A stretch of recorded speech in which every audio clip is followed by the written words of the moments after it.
अस्सलाम वालेकुम नाज़रीन, मैं Asad Abbas Bhatt advocate high court आपकी खिदमत में हाजिर हूँ एक नई कानूनी इन्फॉर्मेशन के साथ जो शायद कानूनी तौर पर आपको फ़ायदा पहुँचा सकती है। नाज़रीन, आज हम बात करने जा रहे हैं एक ऐसे क्लॉज़ के बारे में जो कॉन्ट्रैक्ट के अंदर ख़ुसूसी तौर पर डाला जाता है और लोगों का उसके बारे में इतना ज़्यादा नॉलेज नहीं है। जी हाँ नाज़रीन, मैं बात करने जा रहा हूँ आर्बिट्रेशन क्लॉज़ की। आर्बिट्रेशन क्लॉज़ जब आप किसी से मुआहिदा करते हैं, चाहे वो आप कोई मकान रेंट पे ले रहे हैं, तो आप किसी को सालिस जब मुकर्रर कर देते हैं कि जी अगर कोई किराएदार या मालिक मकान के दरमियान कोई झगड़ा अगर हुआ तो उस सूरत के अंदर जो है वो सालिस जो है वो फ़ैसला करेगा ना कि अदालत। तो क्या ये मुमकिनात में से है कि आप अपने हर कॉन्ट्रैक्ट के अंदर जो है वो आर्बिट्रेशन क्लॉज़ या सालिसी का जो प्रोविज़न है या उसका कुछ ज़िक्र कर सकें ताकि आप अदालत से बचकर ख़ुद सालिस से फ़ैसला करवा सकें और आपका मामला जल्दी जो है वो हल हो सके। तो नाज़रीन, इसके बारे में हमारा क्या लॉ है और इसके बारे में मज़ीद जो इन्फॉर्मेशन है वो कौन सी जो है बुनियादी इन्फॉर्मेशन ज़रूरी है हमारे नाज़रीन के लिए, इन सारे पॉइंट्स को डिस्कस करेंगे। लेकिन एज़ यूजुअल रिक्वेस्ट है कि चैनल को सब्सक्राइब करना मत भूलिएगा और बेल का आइकन भी दबा दीजिएगा। तो आइए नाज़रीन बात करते हैं। नाज़रीन, इसके अंदर जो हमारा लॉ है वो आर्बिट्रेशन एक्ट 1940 के नाम से जाना जाता है। वो बड़ा एक जो है वो जामिया लॉ है, उसके अंदर बहुत कम प्रोविज़न है, बड़ा सिंपल सा लॉ है, लेकिन उसके अंदर अपनी एक वुसअत पाई जाती है क्योंकि with the passage of time या वक्त के साथ साथ जो हमारे कोर्ट्स हैं वो बुनियादी तौर पर बहुत ज़्यादा फ़ैसला जात देते हैं। उसकी सूरत के अंदर कोई भी बुनियादी लॉ जो है वो एक जामिया लॉ बन जाता है, उसके अंदर उसकी इंटरप्रिटेशन आ जाती है, उसकी मुख्तलिफ जो है वो डायमेंशन और डायरेक्शन जो है उनके ऊपर डिस्कशन हो जाती है, वो बढ़कर बहुत एक बड़ा लॉ बन जाता है। तो यही आर्बिट्रेशन एक्ट 1940 के साथ हुआ। ये इससे पहले भी लॉ मौजूद है। इसके ऊपर जो बुनियादी चीज़ है वो देखने वाली जो पॉइंट है वो यही है कि जब भी आप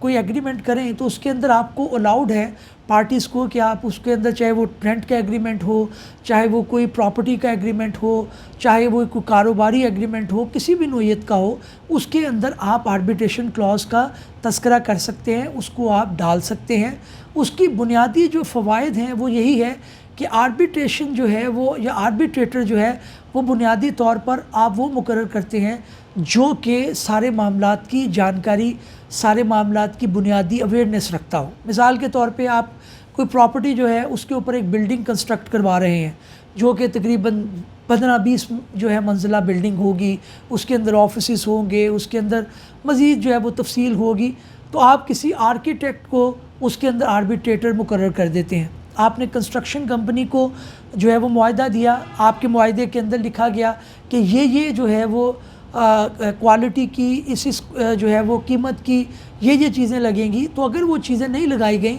तो कोर्ट को समझाने के अंदर आपको काफ़ी टाइम दरकार होगा। नंबर 1, आप जब दूसरा करेंगे आर्बिट्रेटर आपका, क्योंकि वो ज़ाहिर है उसकी एक फ़ील्ड है, वो एक्सपर्ट है, तो उसके अंदर आपके मामला जल्दी जो है वो डिसाइड हो जाएंगे। दूसरी बात इसके अंदर ये है कि ये लेस टाइम कंज्यूमिंग है, यानी कि इसके अंदर टाइम कम लगता है। आर्बिट्रेटर जो है वो उसके अंदर सीपीसी के प्रोसीजर्स और ये जो मामलात कानून शहादत के ये नहीं चलते, अगरचे प्रिंसिपल फॉलो किए जाते हैं। तो ये इनके फ़वाइद जो हैं वो बेशुमार हैं। जैसे आर्बिट्रेशन क्लॉज़ अगर आप करते हैं तो आपकी जो है वो टाइम भी बचता है, लेकिन बाज़ औक़ात ये कॉस्टली हो सकता है। मिसाल के तौर पे जो बड़े प्रोजेक्ट होते हैं उसके अंदर अक्सर आर्बिट्रेशन क्लॉज़ जो है वो इसलिए डाले जाते हैं, एक तो एक्सपर्ट ओपिनियन आपको मिल जाता है, जो आर्बिट्रेटर हैं वो उसके अंदर डिसाइड कर सकता है, वो उसकी फ़ील्ड होती है, और दूसरा ये है कि आप कोर्ट के जो मामलात हैं, कोर्ट के अंदर जो पेचीदगियाँ हैं, उनसे भी आपकी जान छूट सकती है। तो आर्बिट्रेशन क्लॉज़ आपको फ़ायदा देता है, लेकिन इसके अंदर एक जो चीज़ आती है वो ये आती है कि जनाब, क्योंकि करप्शन हो सकती है, बाज़ औक़ात आर्बिट्रेटर जो है वो किसी एक पार्टी से मिल जाता है और उसको आप मिसकंडक्ट कह लें, उसको आप जो है वो आप कह लें कि बेईमानी कह लें, वो भी बाज़ औक़ात हो जाती है। तो इसलिए भी लोग इस मामले में नहीं पड़ते और सीधा कोर्ट में चले जाते हैं। मैं आपको कानूनी पोजीशन जो है वो आर्बिट्रेशन एक्ट 1940 का जो है उसके मुताबिक ये बताता चलूँ कि आप जब आर्बिट्रेशन का क्लॉज़ कर लेते हैं अपनी एग्रीमेंट के अंदर, तो उसके बाद कानूनी तौर पर ये मुमकिन नहीं रहता कि आप डायरेक्टली कोर्ट में जा सकें।